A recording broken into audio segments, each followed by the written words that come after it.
Friends, welcome back to another episode of the Ageless Athlete Podcast. I'm your host, Kush and and this is the beginning of November. It is solidly fall going into winter here in San Francisco, my home base. There is still plenty of sunshine and it's beautiful, but summer seems like it was so long ago, and we are going to experience the changing of the clocks this weekend, which always leaves me just a little bit depressed because the days are going to be so much shorter.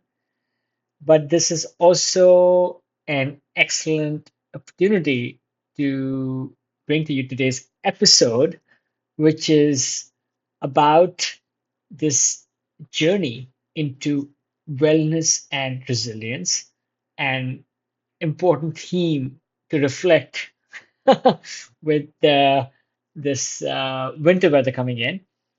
Our guest is someone who brings deep wisdom with a down to earth vibe, a blend of science, self compassion, and practical know how that can help us all build a stronger, healthier mind and body.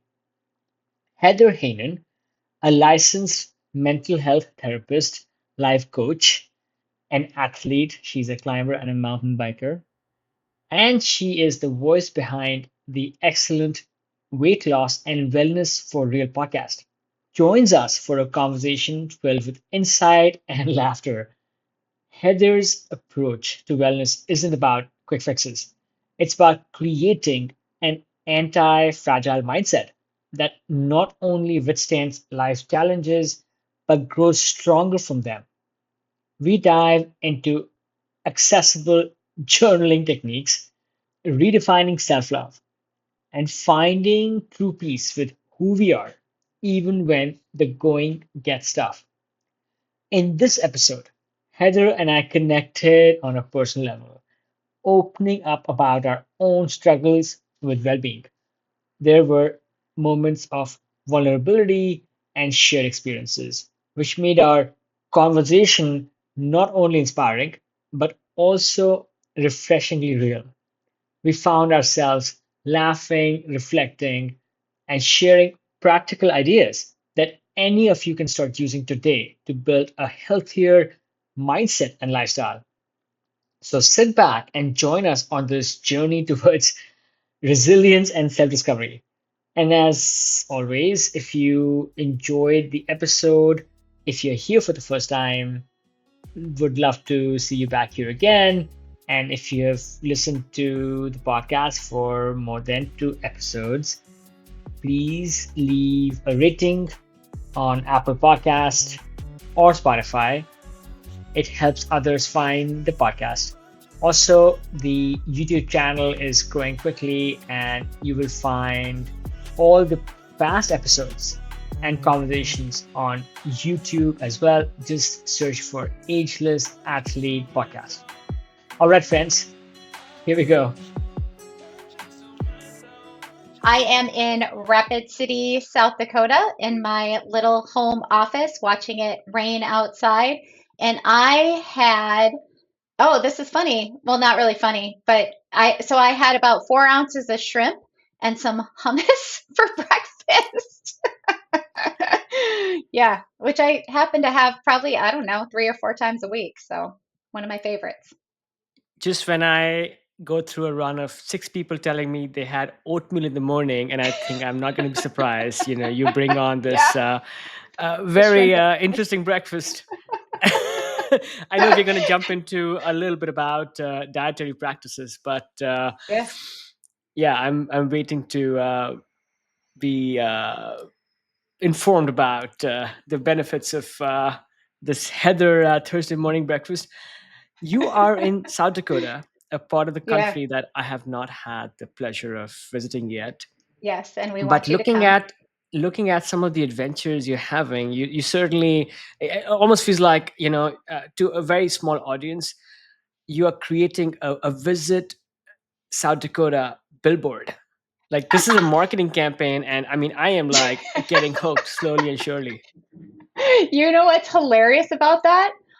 This is so funny. I actually got paid to make a I'm in a whole bunch. This was last summer. I'm in a whole bunch of South Dakota tourism ads right now. I never even know where they're going to pop up. But so I actually did that for money. But yes, my social media, here's the thing. Probably some people would hate that I'm showing off South Dakota and all its beauty because there's lots of people who are like, we don't want anyone to come here. You know how that goes. But really, what I'm doing is I really feel passionate about convincing people, inspiring people to just get outdoors, to just be Mm. outdoors. So that's Hmm. really what I try to do with a lot of that. Your message is being heard loud and clear. Oh, good. I love hearing that. Yeah, good. Heather, tell us who you are and what do you do? Yeah, sure. So my name is Heather Heynen, and I am okay, well, this is always a tricky question because, like, what do you do, right? And so I automatically wanted to go to the occupation thing, but I really actually never enjoy when people answer that way. Like, I actually want to know other things about them. So, what I'll say first is, what do I do? I really try my hardest to play outside as much as I possibly can. And then on the side, I'm a mental health therapist, and I've been doing that for about 25 years now. So, yeah, so that's a lot of what I do. I'm also a mom, single mom to a daughter who is getting ready to, well, she just graduated, so she's getting ready to go to college. So I'm getting ready to be, I guess, a very single mom where I will have an empty household. Mm. So that's a big part of my life right now. And yeah, I think that those are mainly the things that I do: work, child, play outside. Sounds like a great combination, and you seem to be able to weave in these elements in a way that is perhaps synergistic. Let me ask you this. Tell us about your journey into the world of wellness, and Yeah. then tell us about how some of these dimensions in your life come together. Yeah. So, like I said, I've been a mental health therapist for almost 25 years. So, the wellness thing, I suppose, kind of comes along with that.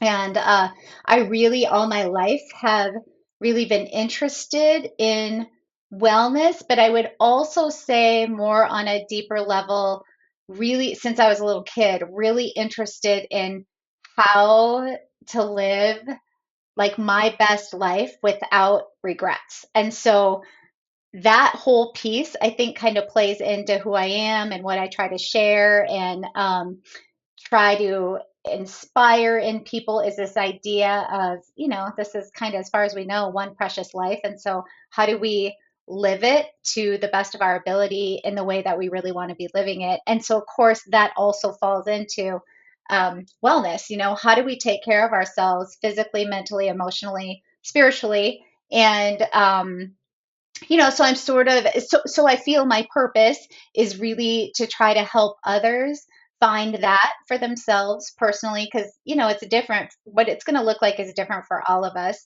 So I try to live that way as best I can, and then really enjoy sharing that and trying to help other people get into that space. So through my job, I get a lot of that because I have interaction with my clients where I can share a lot of that, and I also do some weight loss coaching and some life coaching, which is a little different than therapy, but the same idea on helping people really get to that life, and also physically in their body where they really want to be.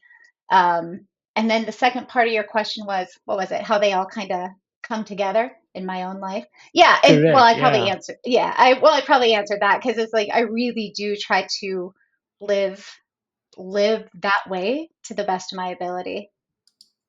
One thing I'm always curious about is two things I want to ask of you.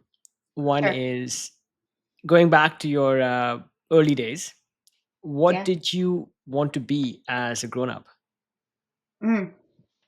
Yeah. I can remember one time, I would journal a lot as a kid. And I remember maybe when I was 17 or 18 finding a journal entry that I had wrote, maybe was when I was in fifth grade. And this sounds so cliche, but really I had written about really wanting to help people feel better, like wanting to help people be happy, you know? So yeah, so that's just always kind of been with me. It's a helping profession, but it's also, I guess, part of who I am. And I always think I'm not trying to make it sound like, oh, I'm this like amazing helper who loves to help all these people. In a way, if you're a helper, or you enjoy it, there is a selfish piece of that as well. I get, and I'm not. I mean, I'm very aware of that it's something that fills me up. So yeah, it's not like I'm this like amazing person out there helping everyone. It's just like Yeah. I have a lot of benefit from it too. So yeah, I think I've always kind of known since I was little. I mean, I didn't know I wanted to be a therapist, but I somehow wanted to be working, helping people. Mm. And then in parallel, were you always an athlete? Did you always No, have a no. penchant for adventures outside? What's the Um, journey there? Yeah. So no, I was not an athlete at all. And I did not start doing anything what I would call athletic until maybe my 20s. I started running. Um, and actually, that's a whole other story because that put me I almost got addicted to running, and I did all these not great things to my body during that time, but that is another story. But that is when I started. I didn't do anything in high school. Well, I was a cheerleader. I don't know. I don't think that counts. So, but I always loved being outside. Like as a kid, I was always outside. We had a really big yard, a Mm. smaller home, but a really big yard. We climbed trees constantly. Um, both sets of my grandparents were farmers, so I would spend time on a farm in the summer. So there was really just this outdoor sort of lifestyle. And yeah, so I think I was in love with nature from the beginning. Mm. Let's see. So you started going outside. You were in love with nature. You Yes, were perhaps not, in your words, not a natural athlete. right. Somehow you got addicted to running. Actually, Yeah. I Sounds haven't heard funny, of doesn't that it? expression Right. before. Yeah. Most people would not think of that as unhealthy, but Yeah. but what you're saying is that it has a dark side that Yeah. you experienced. Okay, Absolutely. Yeah. okay, okay. Yeah. We'll ask you a little bit more about that. Sure. Um, Sure. what are the sports? So the part that I have uh, fun with here, Hmm. that two aspects of this conversation. One is the work that you do, and one is the play that you do. And I think they both come Yes. together. But what are the current, let's say, favorite ways that you recreate outside? Oh, yes. My two favorite ways are rock climbing and biking of some sort. So that might be mountain biking, gravel biking. I'm really into bike packing these days. Mm. And in fact, ironically, I'm going for my biggest one starting tomorrow morning at like 4 in the morning. So I'm a little like jacked up on thinking about that. But those are definitely my favorite things to do to recreate. Do you ever bike pack taking your climbing gear with you? No, I've never done that, Krish. I don't know about that one. You would think it'd be fun to combine the two. I'm not so sure. I think the way we connected was you were on a climbing trip when you maybe discovered my podcast, and That's you right. were in Mexico, Yeah, El Salto. in El Salto. How important is it for you to have these adventures outside where you not only go and climb or Hmm. bike pack, but you also visit places that are maybe out of the beaten path? Yeah. How important is it? For me personally, really, really important. Like there is, and I know you've done a ton of traveling, so I know you'll get this, but there is something so special about getting out of where you live, where you're used to, where you where you know everything, and getting to be in a new environment, a new culture. Um, in fact, you probably know this, but there's some science behind what happens to our brain when we get into a new environment, and we actually have neurogenesis happen, which makes us feel really good. That's when we grow neurons and connections. And so anytime you're when you travel, that's why it can feel so exciting and so good. We're actually, our brain is changing in that moment. And yeah, for me, it really is important. It makes me, and I want to do lots more. Like, I want to adventure in as many different places as I possibly can. And I love being immersed in new cultures. And it's that newness, that freshness. Yeah, it's important. I haven't done any bikepacking. It's one of those things which is on my list. Part of Oh, good, my good, reluctance good. might be like you. I also crave adventures outside, I know you do. Yeah. and part of it is I am a little bit overwhelmed by the logistics. Perhaps maybe it's not as Yeah. complicated of being able to It's pack not. everything, pack my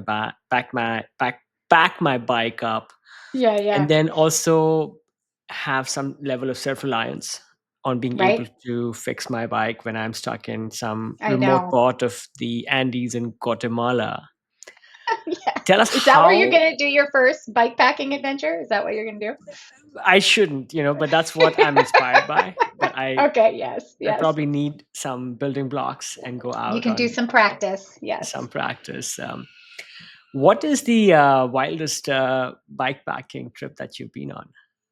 Okay, so I have not bike packed anywhere else besides here in the Black Hills, but I can tell you that the wildest one I went on was, I like to go solo. So those are just, to me, wild. And maybe that's the point of this too. I mean, I'm just thinking of listeners. It's like everybody's wild is their own personal thing, right? So for me, to bike pack, to be wild doesn't mean I need to go to another country or anything like that. But it is for me when I go alone. So when I go solo, and it's just what you said, like, you're just completely relying on yourself. And it's not like I ever put myself in grave danger or anything, but there's dangerous times where there's not, in the hills here, there's not a lot of cell service and things like that, so you don't have a lot of communication. um, so it'd be things like if your bike does break down and you can't fix it, like, you're doing some hiking, to try and get help and that sort of stuff. And there's cougars and there's can be weird people out there sometimes. So to me personally, that feels really wild when I'm out there anywhere alone. It seems, it seems certainly a, a zone where one is out of one's comfort zone. Right. Yes. You seem like a friendly social person. I assume Okay. you like the Good. company of other people.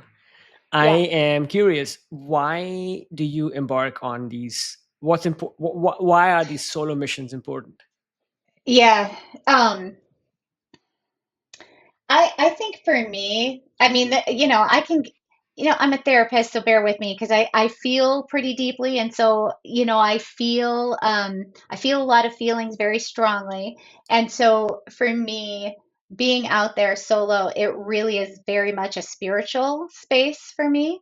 It, for me, is one of the only times in my life that I've ever felt, just for days, being in the moment, like not having to try to be in the moment. When you're in the moment, like, how that flow, that sense of flow, like how good it can Hmm. feel when you're not ruminating on the past, you're not predicting or trying to future tell anything, and you're just, ooh, like right here, like very grounded.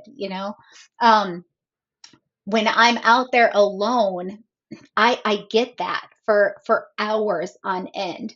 Whereas, like, if we're talking climbing, and I know you're a climber, and I know you'll get this when you're doing a climb, a lot of times we can get into that present moment and be in flow. And so it's, I'm a sport climber, so it's maybe, a few minutes long or something like that. But bike packing by myself, because it's not quite the same with someone else. But when I'm solo, it's like being able to be in that moment for an extended period of time. So to me, it feels very spiritual. It's very fulfilling. It's very soul fulfilling to be out there alone. I've gone with friends, and that's super fun too. There's just something deeper about when I'm out there alone, if that makes sense. I think I feel you. Yeah, You are adventurous, but then also introspective. yeah, And I sense that while you're exploring the outdoors, you're also exploring yourself in a way. that's right. Kush, you should be a therapist. I'm curious, like, what are these uh, personal limits, these challenges that you find in these adventures? Just maybe in the bike packing aspect that Yeah, makes you hungry and crave those feelings. yeah. That struggle piece, I think what you're kind of like those moments out there by myself.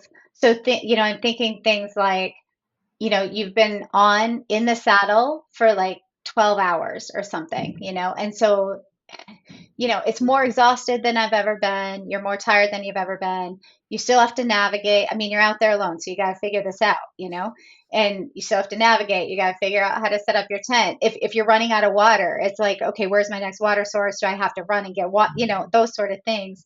It's very much this, you feel like you're trying to survive, just physically Hmm. survive.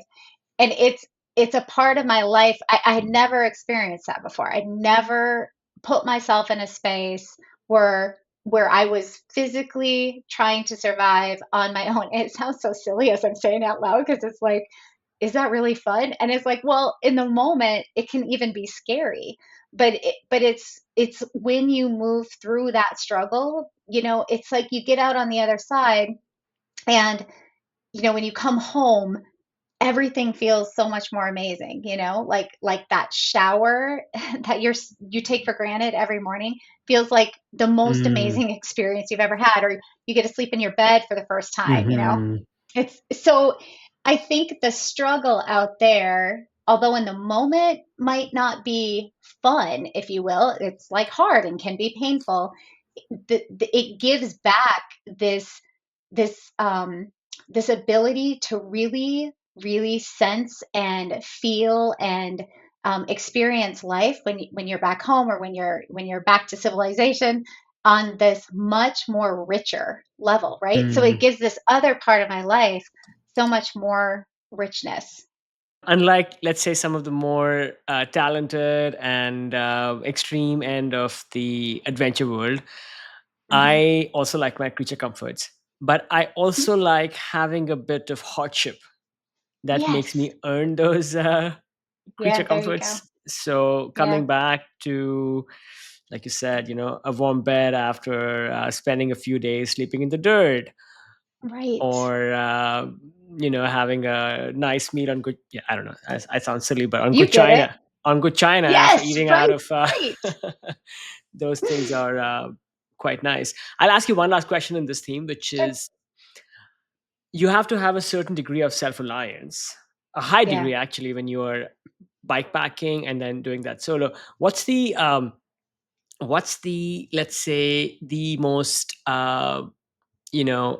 difficult equipment malfunction that you Oh, had to resolve?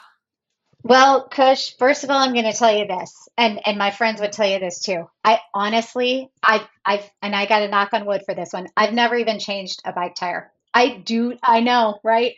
You would think that I should know how to do these things.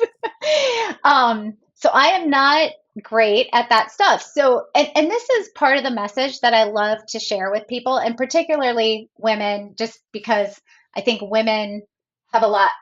I mean, I'm just going to generalize. I think in general, women have more fear doing these things. And so I like to talk to them about, but this could go for anyone, like to do the stuff I'm doing.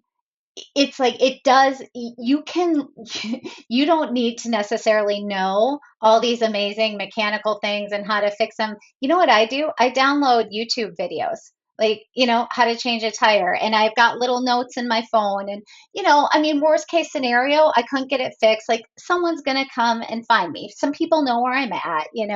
So I just don't, I don't know. I like to put out the message that that doesn't have to be a barrier to get started, right? Now, I'm Mm, not going to go do the 500 miles of the Arizona Trail, like, mm, without knowing some of these things. But, the stuff I'm doing, I'm not this crazy adventure athlete compared to like racers and all that. I'm just this 50-year-old mom, who just knows the importance of adventure in her life, who knows the importance of mhm, struggle in her life. mhm, And I don't want to sit on the sidelines and not do something because I'm intimidated about changing a bike tire, if that makes sense. mm, So when you add, I didn't exactly answer your question. Um, Thankfully, I've never had anything major go wrong when I've been out there alone. I was one time with a friend who I did lose a tire. She had to change my tire for me, so she did it. But yeah, it just, it doesn't have to be a barrier into any of those things. If I would hypothetically, what would be really bad would be if like I crashed on my bike or something. I mm. mean, that would probably be worst case scenario, I suppose. I love that answer, and Oh, good. I can take a lesson from that myself, which is analysis Yeah, paralysis never got any of us anywhere, that's and so true. it's probably better to just take a bit of risk and It venture is. out. And as somebody else Yeah, said to me recently, sometimes you have to fly the plane as you're building the plane, and then I love that. you come and deal with. And I think being spontaneous and being resourceful in the face of I think adventure also teaches lessons. Yeah, I But yes, agree. if you decide to go on a wild ride through the Arizona desert, please, Heather, I will learn how to change a bike tire. I promise. or at least take an in reach or something. Okay, awesome. Oh, I've always got that along. I always have that. Oh, okay, excellent. Yeah, That's yeah. great. One other thing I wanted to ask about your sports is I recently noticed that you were working into being able to lead climb again, I right? was, yes. So people who are not as familiar with climbing, tell us why is lead climbing different, and why is it important for you to be able to lead climb? Yeah. Well, if it's okay, I'll give just a tiny bit of background on that. I've been a sport climber I mean, I've been climbing, it's been over 20 years now. But I did have about a 5-year time period from age 40 to 45 where I think I climbed twice in that 5-year period. 5 years previous to that, when my daughter it was when my daughter was born. Um, I really just stopped leading. So I was still climbing, but I stopped leading. I always had a difficulty leading. I have a ton of I had a ton of anxiety. So leading was always difficult for me. And yet, I don't know if your audience, but like lead climbing would be where, you're the one putting up the rope. And so you're the one clipping the clip draws. And so basically you have this chance of taking falls. And that is what I was so freaked out by. But I could make myself do it. But when I had my daughter, it was like the anxiety was so high. I just could not lead anymore. I could not, my nervous system, I mean, it was miserable. I was sick to my stomach. It was just so not worth it, right? It was like, this is sport climbing. It's like I don't need to be sick at the crag every day. And so I just started top roping, and that was fine. I still really enjoyed climbing. I enjoyed the movement on the rock. And so I just sort of let it go. It's like I'm never going to lead climb again. I'm just not. And as I don't know if it's a coincidence that my daughter is now leaving the home, and so like my child is leaving. She's an adult now, and so I maybe I'm losing some of that mom anxiety that's there. Um, and or, when I turned Mm, 50 last November, and there was something about turning 50. I mean, I love getting older. mm, I think getting older for me has been the best thing ever. Every year, I have less anxiety. Every year, I care less and less what other people think. Like it is the most freeing space. So getting older is awesome, but there was something about turning 50 where I was like, what do I want to do with my life? Like when I am on my deathbed, I don't want to have any regrets, right? mm, And so that's what that was. So all these things kind of came together where I had been thinking about it maybe starting about 6 months ago of like, oh, man, I'm kind of wanting to lead again. I kind of mm, want to take that risk again. Um, but I'll tell you what, like the thought of it still made me sick to my stomach. It was almost like panic attack feelings. So I started this process of trying to almost use the stuff that I use with clients on myself to try to mm, get through this barrier. So I did do a couple months of where I started taking falls on purpose, that exposure therapy to try to just get used to that sense mm. of falling. And it was awful. I'll be honest. Like it was like I wanted to throw up every time. I would just get, I mean, not barely above my bowl, right? Like my heart, just my waist, just above the bowl. And like I'd look down, and it's like I couldn't let go. I couldn't let go. And but eventually you have to let go. So I was taking these practice falls, and that helped. That helped me, just my nervous system realize, okay, these are safe. You're not going to die. All the things. And yeah, then decided I think I'm going to try lead climbing again. But how I've been doing it, Kush, to be, just totally honest and upfront, and this is another message I just like sharing with people. It's like I am rigging the roots. So, I'm pretty short. So I have a hard time sometimes reaching clips and stuff. So I'm going up the route first and then deciding where are the scary clips. And if they're too scary for me, I'm hanging longer draws so that I can clip them lower. So that's how I'm kind of slowly gaining some confidence thank you, to be able to lead again. So, yeah, I support that, and one thank you. needs to one needs to adopt strategies, and Yeah, the shortest way from one room to the other room is not always to break the wall. I love that. There are Yeah, yeah. ways to strategize, and yeah, I know, I love that answer. Actually, it's funny. I have been climbing recently with a friend who's a new climber Oh, yeah. and a new belayer, and Oh, for yeah. like, and I usually don't have any issues like taking falls, but these days when I'm Hmm. leading, it feels a bit like free soloing because I don't want to Yes, take right. any Because what's falls. your belayer doing? Right. Yes, yes, yes. But that's great. You could probably teach people how to lead climb and help I'd people. probably be better at teaching people to lead climb than getting myself to lead climb.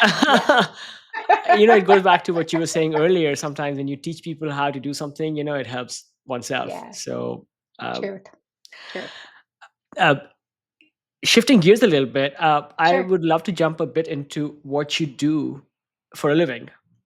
You bet. I believe you are somewhat unique in your approach to therapy. You seem to bring maybe a few different elements, approaches with, let's say, your background in mental Mm-hmm. health. Mm-hmm. And then also, you are a savant with fitness and with nutrition. I'm trying to, yeah, in my mind, they seem to complement each other. Mm-hmm. But I want to ask you, who is a typical client that you work with? And how do these different practices help somebody? Because, for example, let's say I am looking for help with, I don't know, anxiety, right? Could be one Mm-hmm. example. Or Yeah. if I'm looking for help with improving my diet Yeah, or something else, I would typically go and find experts in all those areas right. separately. At least that's how my conventional mind works. Yeah. So I'm wondering, how does somebody find you? What are they looking for? And then how do you end up, maybe just using me as a case study, let's say, Sure. Let's I do it. am looking for some kind of therapy. Maybe Okay. I need to get over fear of something, but then I come to you and sounds like you're able to help me in different disciplines. Yeah, sure. So, and to be honest, most all my clients who I see in the office or telehealth or whatever, most of them are anxiety type disorders or Mm. uh, food related disorders. So things like binge eating, overeating, emotional eating. Often both go together. But that is my typical client. That wasn't always, but that's kind of where my practice has gone. It's where my heart is. It's what I like to work with. So those are most of my clients.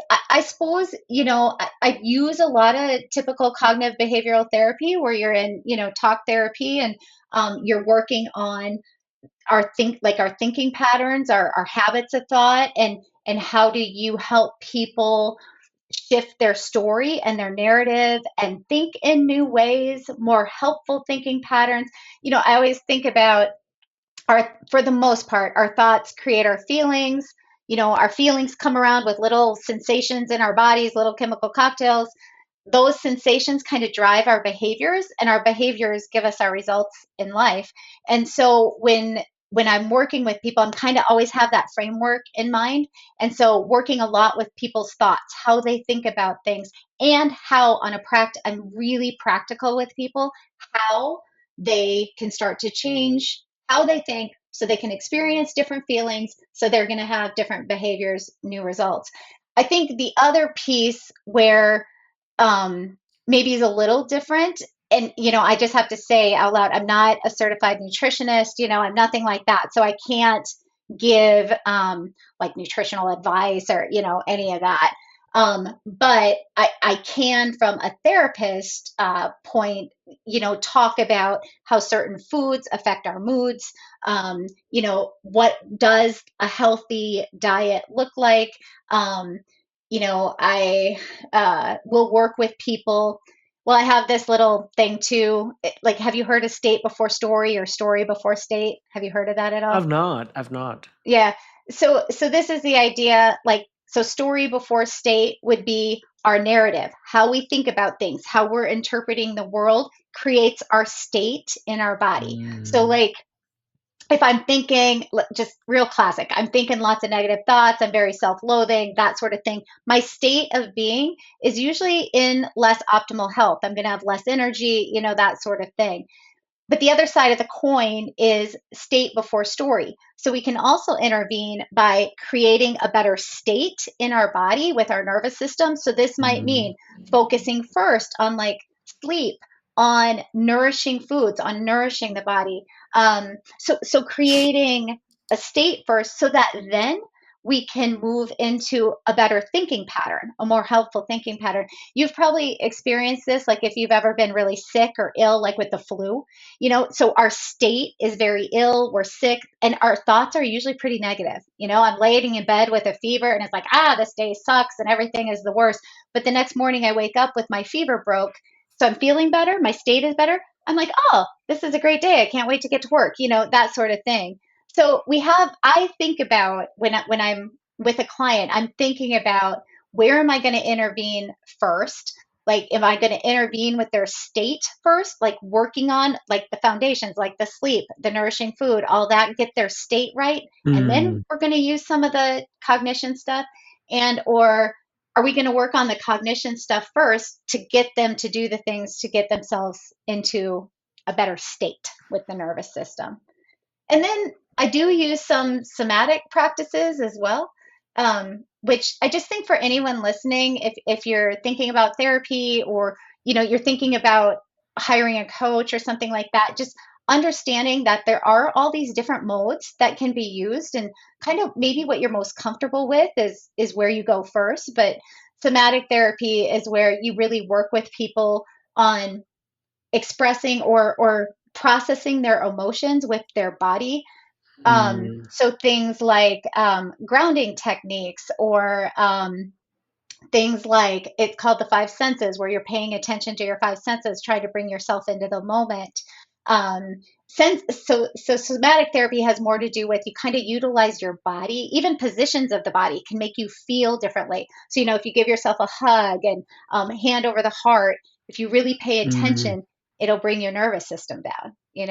So that's mm. another way to intervene, to just help people, find that wholeness, find that more peace in their lives and bodies.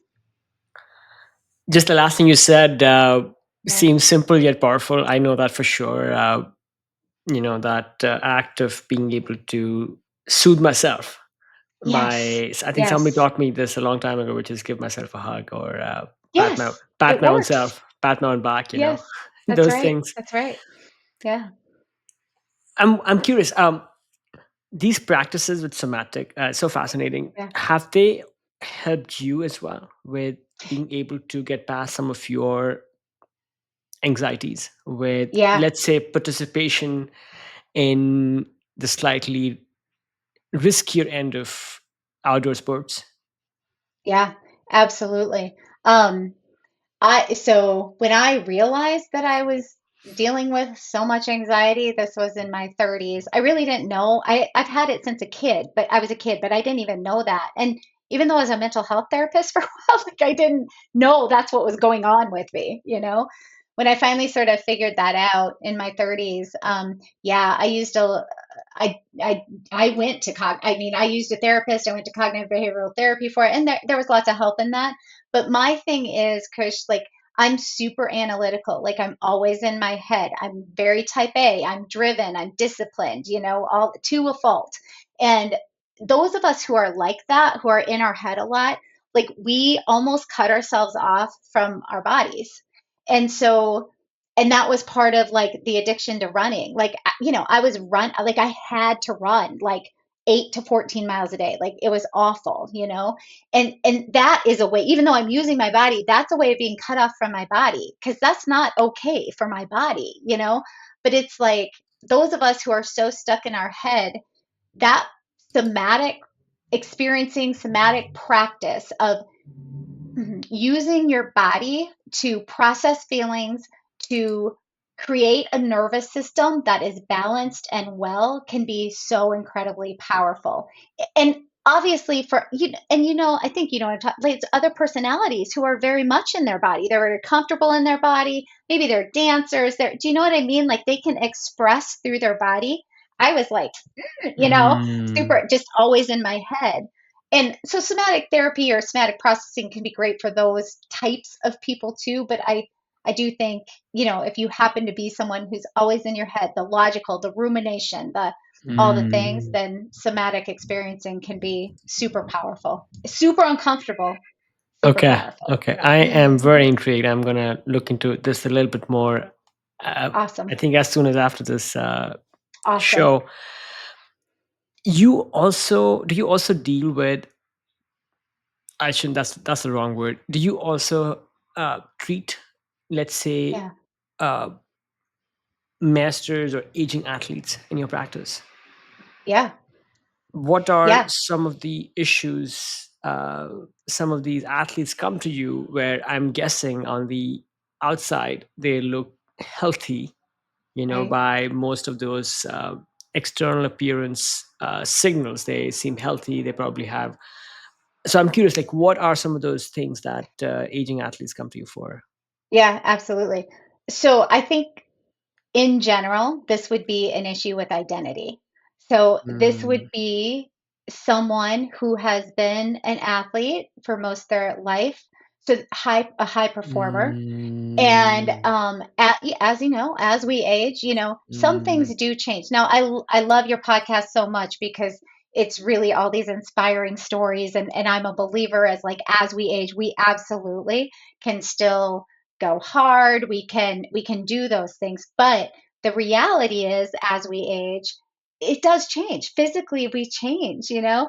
And so a lot of times it's this identity issue of who am I without being able to Mm, run this specific time? Or who am I when now I can't do a marathon anymore? Or who am I when now, I can't climb 514 anymore, or whatever the thing is. And so I would say that's what I see most of. And then it's this journey with the client, like you journey with them to really help them start to create this new narrative about themselves, a new, fresh story about themselves that continues to include their athleticism and what they still love to do and all those things, but working to add in other aspects of their life. So it might be discovery of what are some of your other interests. It may be more focused on psychodynamic stuff of like, okay, well, like if we take that completely away from you, then mm, who are you? Like, you don't have to be performing to be worthy, mhm, which it often comes mhm, down to that sense of I'm not worthy unless I'm performing. I'm not worthy unless I'm climbing 514, whatever the thing is. mhm, And it's going on this journey to help them discover that they are worthy, not even for anything they do, but just because they exist. It's this mm, piece of figuring out that wholeness within yourself of I am worthy because I'm here, just like everybody else is worthy because mm, they're here. So it can bring, when they get to that place, it can bring such a sense of peace and enjoyment back to life, and really mm, enjoying doing their sport again. So it's, yeah, I would say identity crisis, right? And figuring out mm. how to find, what would we say, like a wholeness in our identity again. This is powerful stuff. It, Yeah, I will say this personally, it hits bullseye. yeah, Uh, yeah. I know that there are many others like me, but I'm certainly somebody who is, to be completely honest, dealing with this to some degree, Yeah, yeah. where I think for the longest time, maybe since my early 20s, Hmm. I've had my identity and to some degree my self worth Yeah, wrapped around some of these attributes around how I look, how fit yeah. do I feel, Right, right. uh, how people perceive me with Yes, my relation to need to be perceived as some kind of athlete. right, And then also for sure some of those things you talked about, which is my ability to perform at some arbitrary grade in this right, right, arbitrary sport, right. and Yes. uh, and why that is so important to me. In some ways, you're making me think now. We are amongst maybe the most fragile of Isn't populations that the because truth? because Yeah. we are so. What are some of the strategies, Heather, where you Hmm. help people deal with these things and help them, perhaps reclaim Yeah. their self-worth back? Yeah, for sure. So when I'm in session, when I'm in actual therapy, it's a lot of me asking questions to help that person reflect on those things, and Mm, to also, like I said, I'm helping, trying to guide them into this new narrative about themselves, that they mm, are worthy just by being, right? And so it's a lot of, when they're telling me their story, I may be interjecting, asking questions, um, maybe shifting a little bit how they say something in order to help them start to create this new story about themselves. And our story, our narrative about ourselves, it's all in how we think about ourselves. And our thinking, again, we have habits of thought just like we have behavioral habits. So just like I brush my teeth with my right hand every morning, not thinking about it, I have habits of thought. Like, and I can just personal, my habits of thought were a lot of self put down, like you're not good enough. It was a lot of that kind of self talk, and that's a lot of people. And so you can intervene also with practical strategies. So I'll often send people home with homework, or if I'm coaching people, it might be more like journaling strategies or interventions. And this is where I'm going to have them practice writing out their new narrative about themselves. And this is where things get tricky, because a lot of people will be like, oh, like Mm, positive affirmations, like you stand in the mirror and you're like, oh, I'm beautiful and I'm worthy. And that is really kind of crap. It doesn't work. If you hold mm, a negative core belief that you are not worthy, positive mm, affirmations do not work, because it's kind of bullshit. You like, there's a part of mm, you that doesn't believe it.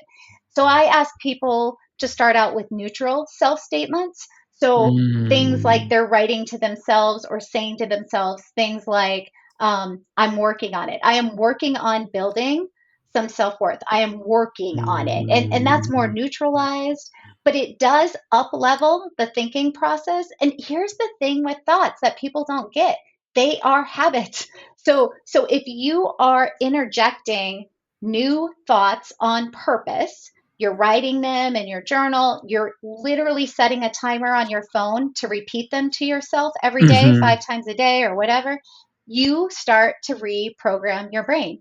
And you will find over mm, time, those new thoughts start coming in more and more often. And when we're mm, thinking the thought, oh, yeah, I'm mm, working on this, I maybe am kind of worthy, we feel different, we behave different. And so those are some practical ways that you mm. really can change your sense of identity.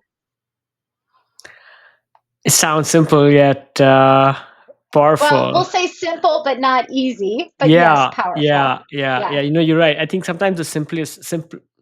I think because it's simple, I sense, and it's something I have to work on it as well. Is my tendency to not appreciate it enough, when maybe Yeah, maybe right. athletes are the way we are programmed, which is like, oh, if you can't do these really hyper mobilization activities, then it's not going to bring you value.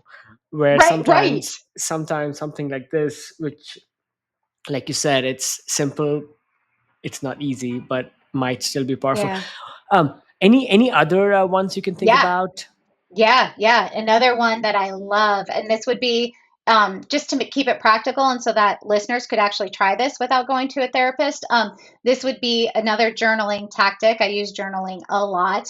And Mm, by the way, tons of research behind that. Like, journaling is very powerful and you can make changes with journaling. So I do use it, mm, even though people are like, no, but if you can get them started, they see the mm. benefits, they'll keep it going. So that's good. But I love this one of, you take different colored pens. So you might have one green Mm, pen, one blue pen, and in your journal, you're going to take the blue pen, and your blue pen is kind of like your inner child, right?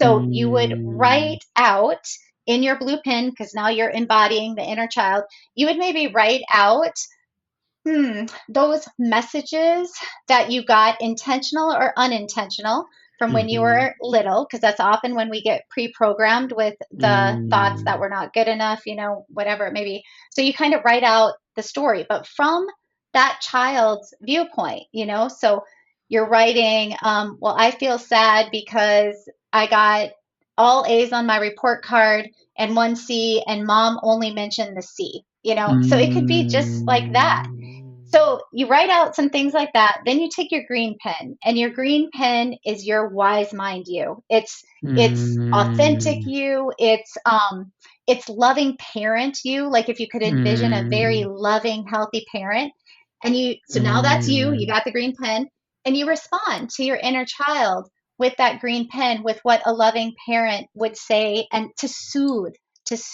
that child. And so you write that out, and you can kind of do this back and forth, and you will find it really does help to soothe that sense that we're not good enough. And it's mm. actually called reparenting. I mean, we do that in therapy a lot too, Wow. reparenting. Yeah. So that would be another practical way to make some pretty dramatic change, with just a little writing. I do a bit of journaling myself, but I think Hmm. when I sit down with my journal tomorrow, I'm going to look for a different colored pen, than I just love my that. usual boring black pen, and find a Yeah, different colored right. pen. And I'm going to try that, because I can kind of see how Awesome, when you Kush. use a different pen, maybe it shifts your mind into something Exactly. else, where Yeah, you can like play with the contrast, and play with maybe yes, this different identity and this different person. Wow, this is that's right. sounds like a really simple and a helpful strategy that we can yeah, we can benefit from. Moving Good. along, Sure. let me ask you this. So you also work with people and their diets and their Yeah, nutrition, right? And what are some, let's say, some key considerations for aging athletes when it comes yeah, to maybe managing their nutrition, and maybe what yes, are maybe some common mistakes that yeah, these people are making? yeah.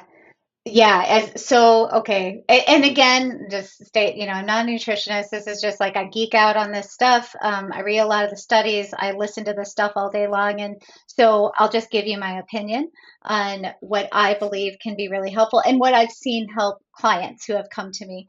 And so I would say practical level, number one, protein is probably one of the most important factors as you age.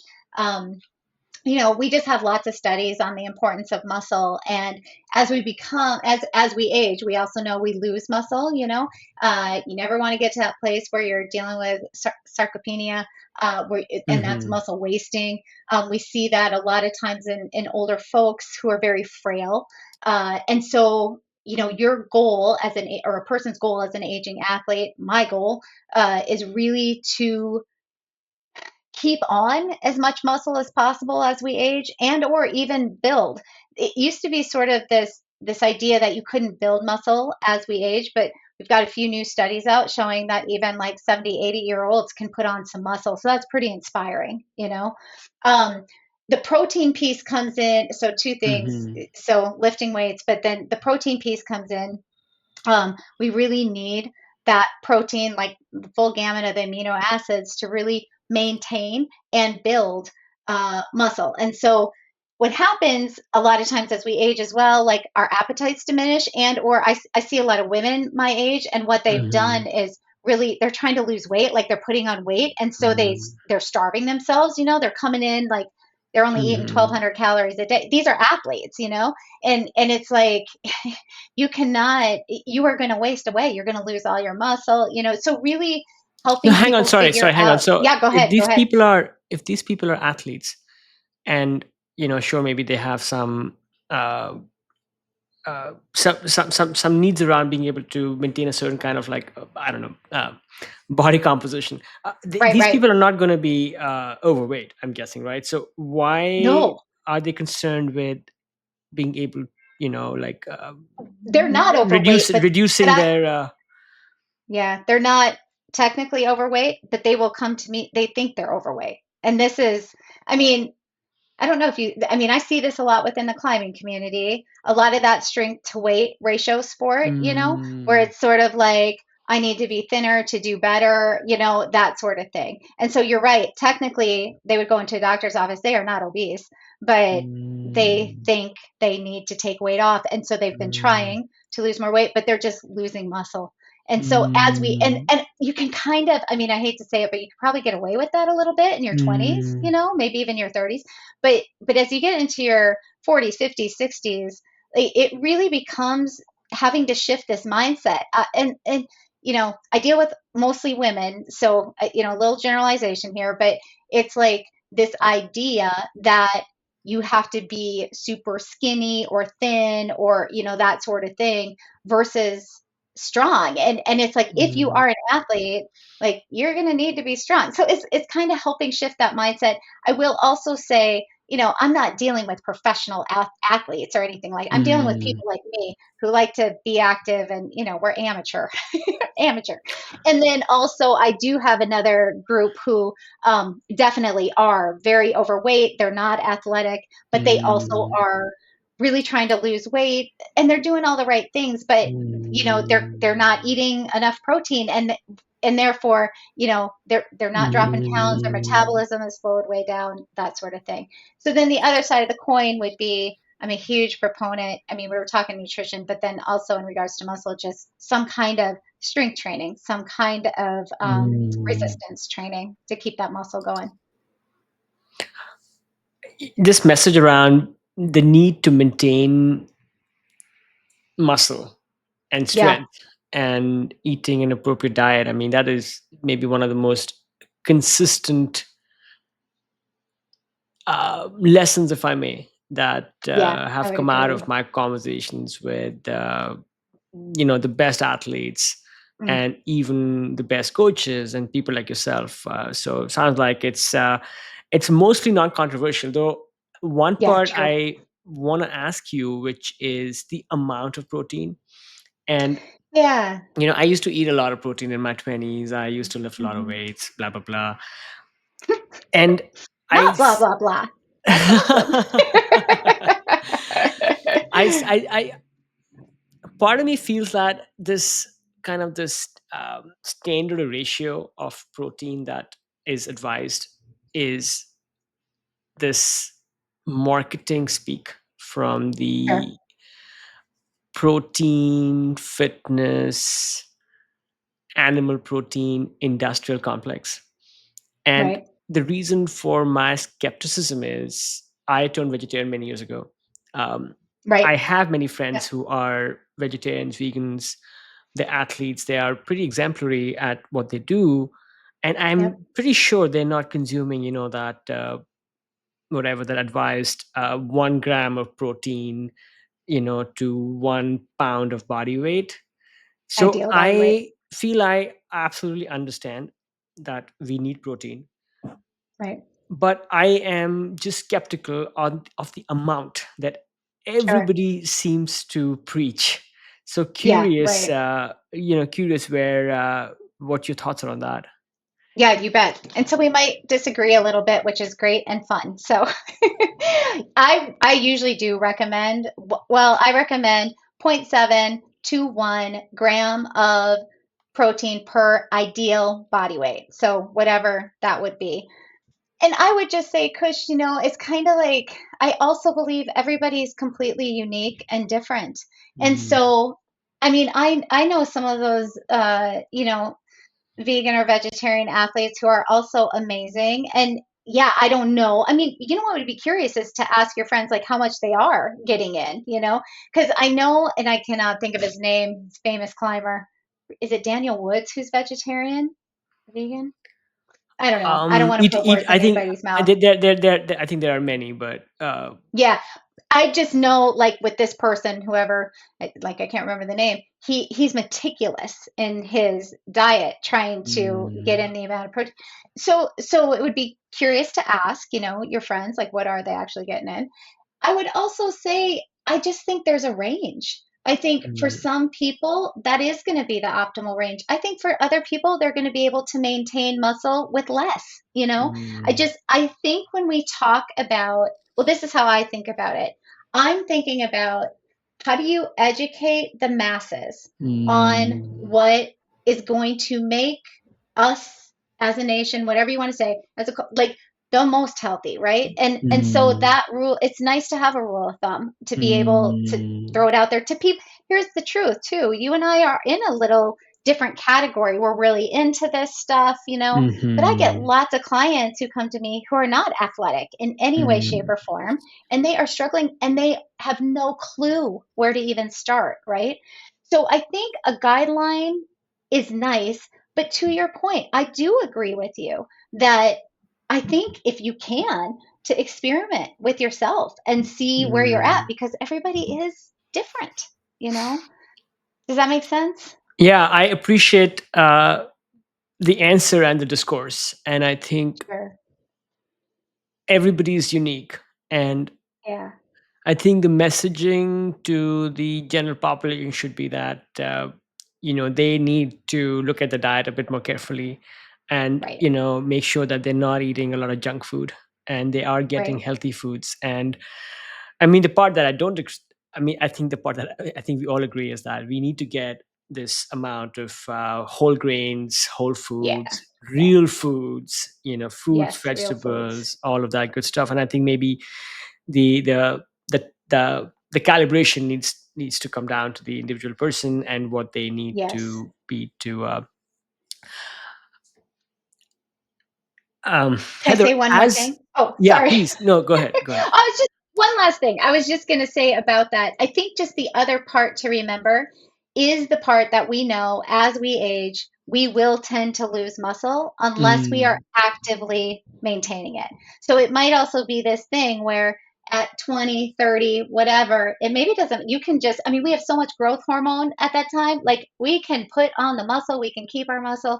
So maybe I was just thinking, maybe it becomes more important mm. as we get older, in regards to what we're doing with Yeah, protein. yeah. For no, absolutely. I think absolutely. I think our needs for sure. I think change, and Yeah, it goes back to some of the stuff you were sharing earlier about identity, and it just goes everywhere, right? true. It's our Yeah, diet, it's the way we so true. treat ourselves on a macro level.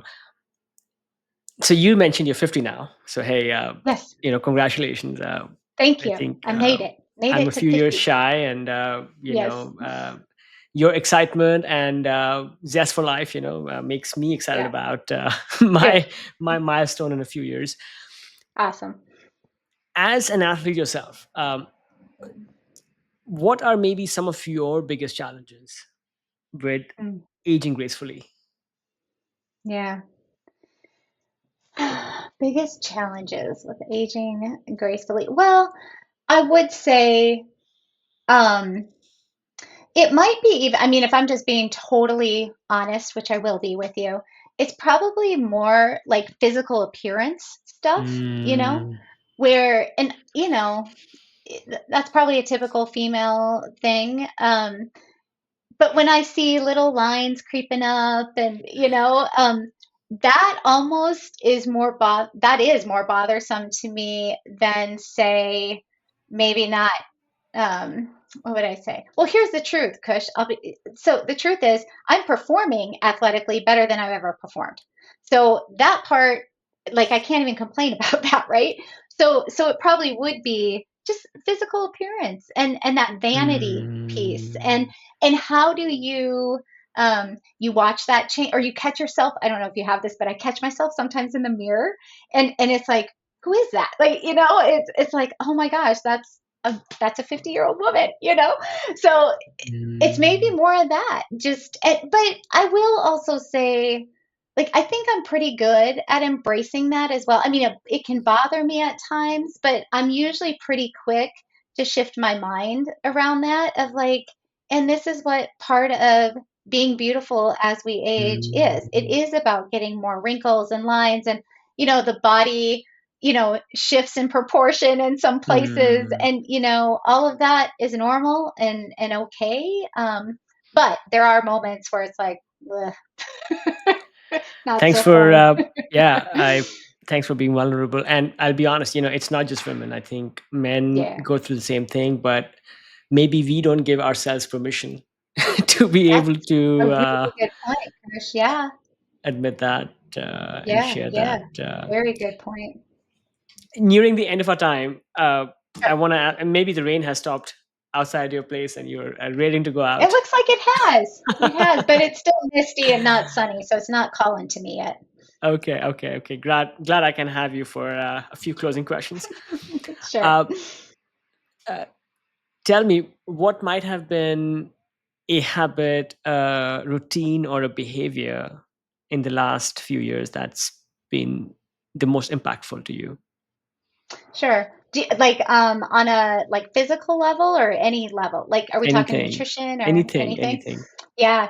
Then it would be I started a mindfulness practice some years back and so I would try to meditate all the time. When I figured out I had anxiety, I'm like, okay, I'm going to learn to meditate because that's going to help. And I'll be real honest about that too. Like I have not been able to meditate. Like I've tried. It's very frustrating to me, which I think is the opposite of what meditation is supposed to be. So it's Mm, just like, okay. But I did get into mindfulness, which is a form of meditation. But I listen to an app. So I follow an app every single day. So someone is telling me what to Mm, focus on and what to think, and I can do that. And how mm, I made myself get it, which this is just a little tip for some people out there if they're trying to, because it's to get into the habit of it. How do you get in the habit of doing mm, mindfulness every day? And the research would say we need, if we want to change our brain, like 5 to 10 minutes every single day of mindfulness will help change the brain and the nervous system. So how do I get myself to do 5 minutes of mindfulness every day? And for me, that was hard to do. It's only like 5 minutes, but it was really hard to get myself to do it. mhm, So I started mhm. this thing a few years ago where as soon as I woke up, I would put the app on and I would do 5 minutes of it while I was still in bed. And it was this beautiful way to create the Mm, habit because nobody really wants to get out of bed right away. So it was sort of mm. like, I can just lay here and do this for 5 minutes. It's wonderful. My brain is changing, you know? But that's probably brought me like some of the most daily peace. I miss it if I don't do it. So that's probably a big one. How many sessions did it take before you started noticing that change? And I ask because Yeah. I also started a Oh, good job. meditation practice about 9 months ago. I've recently missed Yeah. a few sessions, I will admit, but I am going to get Yeah. back to it. Good. And while I love the routine Yeah. and I love the headspace it creates, I'm not sure if I see very tangible changes. Maybe those changes are Right. happening and Yeah. they are helping me, but maybe just the expectation that I need to see something, maybe that itself is wrong. Maybe some of the I was wise just sages thinking will that tell same us, you know. thing. Yeah. I was just saying, I was thinking I wonder if you drop the expectation, if Yeah, then it would feel different. But that's yeah. right. Yeah. Yeah. I Yeah. think Well, yeah, I would it's just just a Western say, mindset, you know. It's my right? That's so corrupted true. Western mindset. Yeah. It's so true. Yes. I would just say, research would point to it's going to be anywhere between 3 months and a year, Mm, before you like have a sense or you notice, something's really different. So it's not, this is not a short-term project, yeah. Um, but I would also say that even if you can start to notice little like maybe just paying more attention because maybe there are little things that are a little different like I just noticed I had a little bit more patience with my daughter, right? Like I just had a little bit Mm, more or with clients. Sometimes with client you're mm. just like in your head and yeah, so I just noticed there was a lot more flow. I had a little bit more energy while I was at work, things like that. So Okay. Okay. you never That's know. great. Maybe you're being impacted and just, Eh, you have too high expectations right now. sure. You know, I'm gonna check in with your daughter right after this and ask That's her. awesome. She'll deny. She'll be like, no, my mom has no patience for me. Heather, what's been the best $100 that you have spent of late? It doesn't need to be the exact amount. Yeah. Can it be a little bit more? Yeah. Because it's my plane tickets for my 50th birthday to go to Greece and climb. So that was Oh. a trip that was number one on my list. It was a trip of a lifetime. I got to turn 50 while I was over there. I did some of the most amazing climbing. We lived in this stone house next to the ocean for 2 weeks, and you know, it was just the most fantastic money I had ever spent. Mm. Yeah, it was Was it wonderful. Kalymnos that you? No, although my fiance's been there 2 or 3 times, but this was Leonidio, Ah, and yeah. so we were in that area and just all up and down the I can never say the word Peloponnese. Peloponnese coast. Yeah. Thank you. Yeah. Yeah. Yeah, Yeah. No, yeah, I mean, I been to Linedio once. It was one of I don't know the best vacations, you know, climbing or yeah, whatnot. And I'm just yeah. jonesing to get back over there. I'm Right? glad you got to enjoy some of the Greek hospitality on the cliffs Amazing, and amazing. outside. Yeah, yeah, yeah, yeah. Yeah. Do you have a favorite cliff from there that you Oh, you know, remember? this was a few years ago. I Yeah. have some projects. I remember the name Hada, Oh yeah. Olympus, Yeah. and yeah, that whole area is just so stacked. And yeah, just taking Spectacular. rest days and going out to Right? explore. I mean, oh my goodness, Yes. just doesn't That end. was some Yeah. of the most fun days. Exactly. Yeah. It's a very yeah, it's like heaven. It was an amazing place.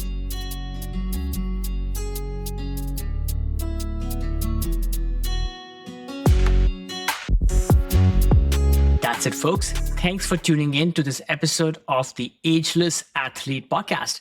I hope you enjoyed this show just as much as I enjoyed creating and producing it. Whether you are an athlete looking to push your limits or someone striving to maintain a healthy, active lifestyle as you age, there is always something new to learn. From Ageless Athlete, we bring you a fresh episode each and every week. If you liked what you heard, we would love it if you would take a moment to subscribe to the podcast so you never miss an update.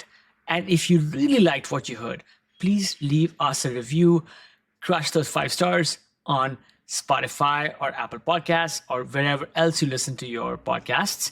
It helps us reach more people who are passionate about staying strong and resilient, no matter their age. Don't forget to visit our website and leave your email so I can send you occasional insights, stories, and tips to keep you inspired and motivated on your journey. You can also follow us on Instagram at Ageless Athlete Podcast and on YouTube at Ageless Athlete Podcast as well for even more great content. All of these links are available on the show notes for this episode.